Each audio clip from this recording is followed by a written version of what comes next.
अगर आप भी 66वीं बीपीएससी की तैयारी में लगे हुए हैं तो ये वीडियो आपके लिए काफ़ी हेल्पफुल है। ये वीडियो नंबर 16 है टेस्ट सीरीज के अंतर्गत।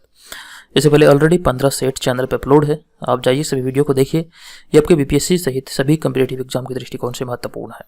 इस वीडियो को आप एग्जाम के तौर पर लीजिए। इसमें कुल मिला के प्रश्नों की संख्या है 50 और यहाँ पे 10 प्रश्न करंट अफेयर्स के भी शामिल किए गए हैं इस वीडियो में। तो आप इसे देखिए और इसका लाभ उठाइए और वीडियो के कमेंट बॉक्स में बताइए आपने 50 में से कितने प्रश्नों को सही से हल किया है।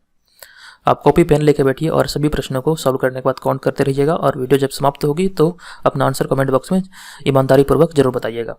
तो चलिए हम देरी न करते शुरू करते हैं। सबसे पहला प्रश्न है, सिंधु घाटी सभ्यता किस काल में पड़ती है।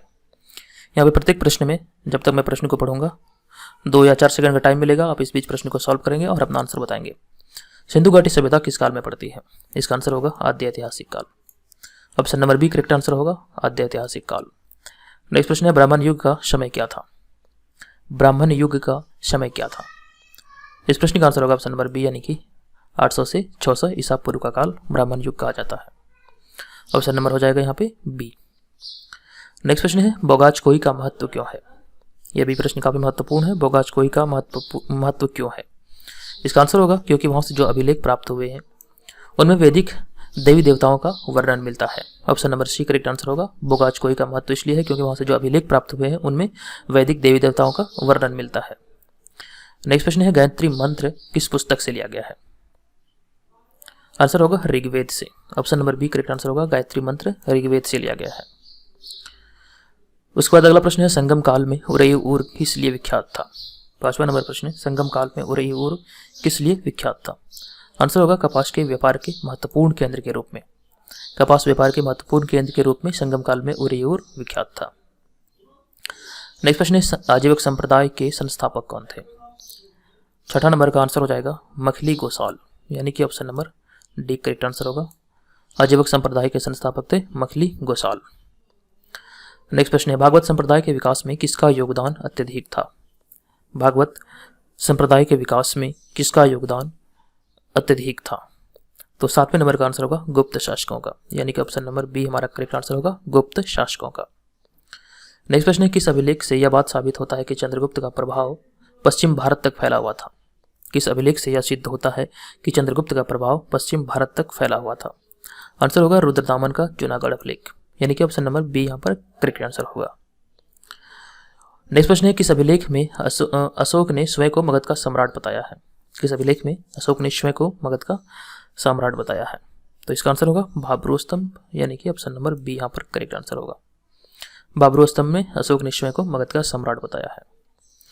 उसके बाद यहाँ पे देखिए, ये जो आपको दिख रहा है ये हमारे पेड ग्रुप से जुड़ने के लिए तमाम जानकारियां हैं। अगर आप भी 66वीं बीपीएससी की तैयारी में लगे हुए हैं और परीक्षा में शामिल होना चाहते हैं और इसी तरह का पीडीएफ चाहते हैं जो आपको परीक्षा में सफलता की ओर ले जाएगा, तो आप भी हमारे पेड ग्रुप को ज्वाइन करें। पेड ग्रुप ज्वाइन करने के लिए हमारे व्हाट्सअप नंबर इतना पर पेड लिखकर मैसेज करें। उसके बाद मैं आपको पेड ग्रुप में ज्वाइन करा दूंगा। तो ये वो जानकारी है जिसके आधार पर हमारे पेड ग्रुप को आप ज्वाइन कर सकते हैं और इसका पीडीएफ फ्री में प्राप्त कर सकते हैं। फ्री में क्या मतलब, पेड करेंगे उसके बाद ही आपको ये पीडीएफ मिलेगा। तो इस बात ध्यान रखेंगे। आप हमारे पेड ग्रुप से जुड़ना चाहें तो जुड़ सकते हैं। यहाँ पे और भी बहुत सारे स्टूडेंट इसको ज्वाइन कर चुके हैं, तो आप भी जरूर ज्वाइन कीजिए। अगला प्रश्न है, कि शासक वंश ने मंदिरों एवं ब्राह्मणों को सबसे अधिक ग्राम अनुदान में दिए थे। इसका आंसर होगा गुप्त वंश। गुप्त शासक वंश ने मंदिरों और ब्राह्मणों को सबसे अधिक ग्राम अनुदान में दिया था। सही आंसर ऑप्शन नंबर ए। अगला प्रश्न, किस काल में अछूत की अवधारणा स्पष्ट रूप से उजागर हुई थी। किस काल में अछूत की अवधारणा स्पष्ट रूप से उजागर हुई थी। उत्तर वैदिक काल में। आंसर होगा ऑप्शन नंबर बी उत्तर वैदिक काल में। नेक्स्ट प्रश्न है, भारत में मोहम्मद गौरी ने किसको अपना साम्राज्य प्रदान किया था। भारत में मोहम्मद गौरी ने किसको अपना साम्राज्य प्रदान किया था। कुतुबुद्दीन ऐबक को। और इन्होंने ही कुतुब मीनार की नींव रखी थी, लेकिन इसको पूरा किया गया था इल्तुतमिश के द्वारा। नींव रखा था कुतुबुद्दीन ऐबक ने, पूरा किया गया था इल्तुतमिश के द्वारा। और भारत में मोहम्मद गौरी ने कुतुबुद्दीन ऐबक को अपना साम्राज्य प्रदान किया था। उसका अगला प्रश्न है, किस सुल्तान के काल में खालिशा भूमि अधिक पैमाने पर विकसित हुई। किस सुल्तान के काल में खालिशा भूमि अधिक पैमाने पर विकसित हुई। आंसर होगा Alauddin Khilji. Option number A यहाँ पर करेक्ट आंसर होगा। और बख्तियार खिलजी यहाँ पे जो ऑप्शन नंबर बी में दिख रहा है, इन्होंने नालंदा विश्वविद्यालय का विध्वंस किया था। तो ये दोनों आपको ध्यान रखना है। उसके बाद अगला प्रश्न है, सल्तनत काल में सिक्के, ससगानी, टंका एवं जीतल किस धातु के बने होते थे। सल्तनत काल में सिक्के, ससगानी, टंका एवं जीतल किस धातु के बने होते थे। आंसर होगा चांदी और तांबा। ऑप्शन नंबर सी यहाँ पे हमारा करेक्ट आंसर होगा, चांदी और तांबा। नेक्स्ट प्रश्न है, बारहमासा किसकी रचना थी? बारहमासा किसकी रचना थी? आंसर होगा मलिक मोहम्मद जायसी। ये काफी इजी प्रश्न था, इसका आंसर होगा मलिक मोहम्मद जायसी। नेक्स्ट प्रश्न है, विजयनगर साम्राज्य की वित्तीय व्यवस्था किस पर आधारित थी? विजयनगर साम्राज्य की वित्तीय व्यवस्था किस पर आधारित थी? आंसर होगा भू राजस्व पर। सही आंसर ऑप्शन नंबर ए यहाँ पे हो जाएगा। नेक्स्ट प्रश्न है, पानीपत के युद्ध में बाबर के जीतने का प्रमुख कारण क्या था? पानीपत के युद्ध में बाबर के जीतने का प्रमुख कारण था तुलुगमा प्रथा। ऑप्शन नंबर बी इसका करेक्ट आंसर होगा। इस तरह के प्रश्न से एग्जाम में पूछे जाते हैं, तो इस बात का आप ध्यान रखते हुए इस पूरे वीडियो को आप ध्यानपूर्वक देखें और सभी प्रश्नों को सही से हल करने का प्रयास करें। अगला प्रश्न है, जब्ती प्रणाली किसकी उपज थी? 18 नंबर, इसका आंसर होगा अकबर की। जब्ती प्रणाली अकबर की उपज थी। इसकी शुरुआत अकबर के ही द्वारा किया गया था। नेक्स्ट प्रश्न है, जवाबित का संबंध किससे है? 19 नंबर, जवाबित का संबंध किससे है? आंसर होगा राज्य के कानून से। जवाबित का संबंध राज्य के कानून से था। नेक्स्ट प्रश्न है, ईरान के शाह और मुगल शासकों के बीच झगड़े की जड़ क्या थी? ईरान के शाह और मुगल शासकों के बीच झगड़े की जड़ थी कांधार। ऑप्शन नंबर बी यहाँ पर करेक्ट आंसर होगा, कांधार। चलिए आगे बढ़ते हैं। अगला प्रश्न है, दो स्पा सिंह स्पा किसने शुरू किया था? दो स्पा सिंह स्पा जो प्रथा था वो किसने शुरू किया था? इस प्रश्न का आंसर होगा जहांगीर ने। ऑप्शन नंबर डी यहाँ पे करेक्ट आंसर होगा, दो स्पा सिंह स्पा प्रथा जहांगीर के द्वारा शुरू किया गया था। नेक्स्ट प्रश्न है, सरंजामी प्रथा किससे संबंधित है? सरंजामी प्रथा किससे संबंधित है? इसका आंसर होगा मराठा भू राजस्व। यह मराठा भू राजस्व से संबंधित है। उसके बाद अगला प्रश्न है, भारत में 1612 ईस्वी में अंग्रेजों ने अपनी पहली फैक्ट्री कहां पर स्थापित की थी? भारत में 1612 में अंग्रेजों ने अपनी पहली फैक्ट्री कहां पर स्थापित की थी? तो 16 का यहाँ पे सही आंसर होगा ऑप्शन नंबर ई, इनमें से कोई नहीं। अंग्रेजों ने भारत में 1612 में अपनी फैक्ट्री, ऑप्शन नंबर ई यहाँ पे करेक्ट आंसर होगा, इन्होंने मछलीपट्टनम में अपनी पहली फैक्ट्री लगाई थी। अगर यहाँ पे प्रश्न पूछा जाता कि मुगल साम्राज्य के अंतर्गत अपनी पहली फैक्ट्री कहाँ लगाई थी, तो इसका आंसर होगा हमारा सूरत में। लेकिन यहाँ पे पूछा जा रहा है कि अंग्रेजों ने पहली फैक्ट्री कहाँ पर स्थापित की थी, आंसर होगा मछलीपट्टनम। कहीं कहीं पे ये 1611 भी लिखा मिलेगा आपको, 1611 या 1612। तो पहली फैक्ट्री जो लगाया गया था ब्रिटिश ईस्ट इंडिया कंपनी के द्वारा वो मछलीपट्टनम में लगाया गया था, और दूसरी फैक्ट्री जो लगाया गया था वो सूरत में लगाया गया था मुगल साम्राज्य के अंतर्गत। चलिए अगला प्रश्न है, महाराष्ट्र में रामोसी कृषक जत्था किसने स्थापित किया था? महाराष्ट्र में रामोसी कृषक जत्था वासुदेव बलवंत फड़के के द्वारा आरंभ किया गया था। ऑप्शन नंबर सी यहाँ पे करेक्ट आंसर होगा, वासुदेव बलवंत फड़के ने रामोसी कृषक जत्था को स्थापित किया था। 1878 का वर्नाकुलर प्रेस एक्ट किसने रद्द किया था? ये काफी महत्वपूर्ण प्रश्न है। 25 नंबर, इसका आंसर होगा लॉर्ड रिपन ने। लॉर्ड रिपन ने इसे रद्द किया था, जबकि इसको शुरू किया था, वर्नाकुलर प्रेस एक्ट को पारित किया था लॉर्ड लिटन ने, और इसे रद्द कर दिया लॉर्ड रिपन ने। तो ये दोनों आप ध्यान रखेंगे, लॉर्ड रिपन और लॉर्ड लिटन। अगला प्रश्न है, अमेरिका में फ्री हिंदुस्तान अखबार किसने शुरू किया था? अमेरिका में फ्री हिंदुस्तान अखबार तारकनाथ दास ने शुरू किया था। सही answer option number B, Taraknath दास।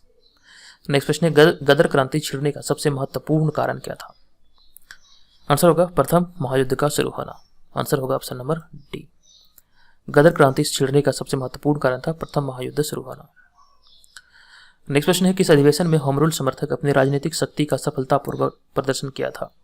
किस अधिवेशन में होम रूल समर्थक अपनी राजनीतिक शक्ति का सफलतापूर्वक प्रदर्शन किया था?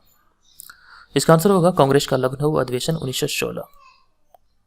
ऑप्शन नंबर ए यहाँ पर करेक्ट आंसर होगा, कांग्रेस का लखनऊ अधिवेशन 1916। इंडियन अनरेस्ट के लेखक कौन है?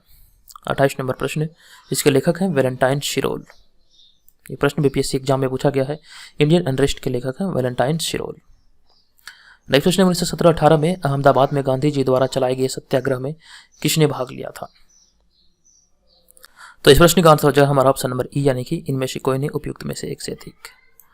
तो 1917-18 में अहमदाबाद में गांधी जी द्वारा चलाए गए सत्याग्रह में औद्योगिक कर्मी और मजदूर वर्ग ने भाग लिया था। सही आंसर ऑप्शन नंबर ई, यानी कि इनमें से कोई नहीं, उपयुक्त में से एक से अधिक। उसका अगला प्रश्न है 1920 में खिलाफत कमेटी की सभा जिसने गांधी को असहयोग आंदोलन के नेतृत्व को संभालने का अनुरोध किया वह किस शहर में हुई थी। 1920 में खिलाफत कमेटी की सभा जिसने गांधी को असहयोग आंदोलन के नेतृत्व को संभालने का अनुरोध किया था वह किस शहर में हुई थी। तो 30वें का सही आंसर होगा इलाहाबाद में, यानी कि ऑप्शन नंबर ए यहाँ पर करेक्ट आंसर होगा। इलाहाबाद में ये सभा गठित हुई थी। अगला प्रश्न है अवध का एंका आंदोलन का उद्देश्य क्या था। 31 नंबर अवध का एंका आंदोलन का उद्देश्य क्या था। तो सरकार को लगान देना बंद करना इसका उद्देश्य था। ऑप्शन नंबर बी यहाँ पर करेक्ट आंसर होगा। सरकार को लगान देना बंद करना इसका उद्देश्य था। INA किसके दिमाग की उपज थी और इसे किसने स्थापित किया था। इसकी स्थापना किसने किया था INA की। तो इसका आंसर होगा doctor Mohan Singh. Option number यहाँ पे एक करेक्ट आंसर होगा। डॉक्टर मनमोहन नहीं बल्कि डॉक्टर मोहन सिंह है। तो आंसर होगा ऑप्शन नंबर ए हमारा डॉक्टर मोहन सिंह। उसके बाद अगला प्रश्न 1929 में घटित घटना नाई धोबी सामाजिक बाइकाट किसानों द्वारा किस जिले में चलाया गया था।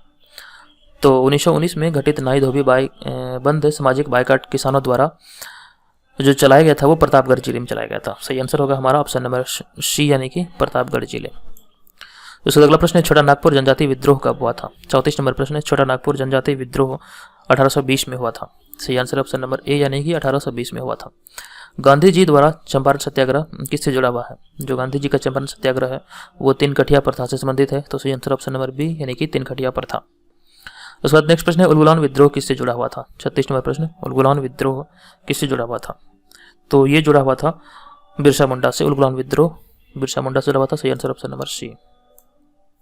नेक्स्ट प्रश्न है मुंगेर का बरहिया ताल विद्रोह का उद्देश्य क्या था।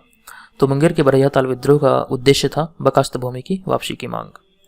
आंसर होगा ऑप्शन नंबर डी बकास्त भूमि की वापसी की मांग। नेक्स्ट प्रश्न है बिहार बंगाल से पृथक कब हुआ था। बिहार बंगाल से पृथक कब हुआ था। तो 1 अप्रैल 1912 को यह पृथक हुआ था। आंसर होगा ऑप्शन नंबर डी। आप सभी को पता होगा 1 अप्रैल 1912 को बिहार बंगाल से पृथक हो गया था। अगला प्रश्न पटना उच्च न्यायालय की स्थापना कब हुई थी। 39 नंबर प्रश्न का आंसर होगा 1916 में पटना उच्च न्यायालय की स्थापना हुई थी। आंसर होगा ऑप्शन नंबर ए 1916। उसके बाद अगला प्रश्न है 1930-31 में बरही कांग्रेस ने सफलतापूर्वक अंग्रेजी हुकूमत को किस जिले में नाकाम किया था। तो 1930-31 में बरही कांग्रेस ने सफलतापूर्वक अंग्रेजों को गया जिले में नाकाम किया था। सही आंसर ऑप्शन नंबर बी यानी कि गया जिला। इसको ध्यान रखिएगा। उसके बाद अब जो प्रश्न दिख रहा है ये सभी प्रश्न 41 से लेकर 50 तक करंट अफेयर्स के ये 10 प्रश्न है और इसे सावधानीपूर्वक देखिए और इसे सॉल्व करने का प्रयास कीजिए। तो 41 में प्रश्न है फोर्ब्स की तरफ से जारी की गई सबसे ज्यादा कमाने वाले सेलिब्रिटीज की लिस्ट में किस एकमात्र भारतीय अभिनेता को 364 करोड़ रुपये कमाई के साथ 52वां स्थान प्राप्त हुआ है। तो फोर्ब्स का जो लिस्ट जारी किया गया है इसमें 364 करोड़ रुपये कमाई के साथ 52वें स्थान पर जो भारतीय सेलिब्रिटी हैं तो यहाँ पे हमारा जो आंसर होगा वो होगा अक्षय कुमार यानी कि ऑप्शन नंबर बी यहाँ पे करेक्ट आंसर होगा। अक्षय कुमार इस लिस्ट में 52वें स्थान पर है फोर्ब्स की सूची में सबसे ज्यादा कमाने वाले सेलिब्रिटी की लिस्ट में। उसका अगला प्रश्न कन्नड़ फिल्मों के किस प्रसिद्ध अभिनेता का हृदय गति रुकने से बेंगलुरु के एक निजी अस्पताल में 39 वर्ष की उम्र में निधन हो गया। कन्नड़ फिल्म अभिनेता का हृदय गति रुकने से निधन हो गया 39 वर्ष की आयु में। तो इसका नाम जो है वो है चिरंजीवी सरजा। आंसर होगा option number C Chiranjeevi Sarja. Next प्रश्न है 2022 महिला एशियाई कप की मेजबानी के अधिकार हाल ही में किस देश को मिला है। तो 2022 में महिला एशियाई कप की मेजबानी के अधिकार हाल ही में मिला है भारत को। सही आंसर ऑप्शन नंबर बी यानी कि भारत। 43 का सही आंसर है ऑप्शन नंबर बी यानी कि भारत। तो दोस्तों यहाँ पे अगला प्रश्न है हाल ही में संयुक्त राष्ट्र ने किस युद्धग्रस्त देशों में दी जाने वाली सहायता राशि में कटौती करने का निर्णय लिया है। तो अभी हाल ही में जो कटौती करने का निर्णय लिया गया संयुक्त राष्ट्र के द्वारा इसका आंसर हो जाएगा हमारा ऑप्शन नंबर डी यानी कि यमन। ऑप्शन नंबर डी यहाँ पे इस प्रश्न का करेक्ट आंसर है। उसके बाद अगला प्रश्न है हाल ही में गृह मंत्रालय ने सीमावर्ती क्षेत्र विकास कार्यक्रम के तहत किस देश से सटे सीमावर्ती क्षेत्रों को सुदृढ़ करने हेतु नए दिशा निर्देश जारी किए हैं।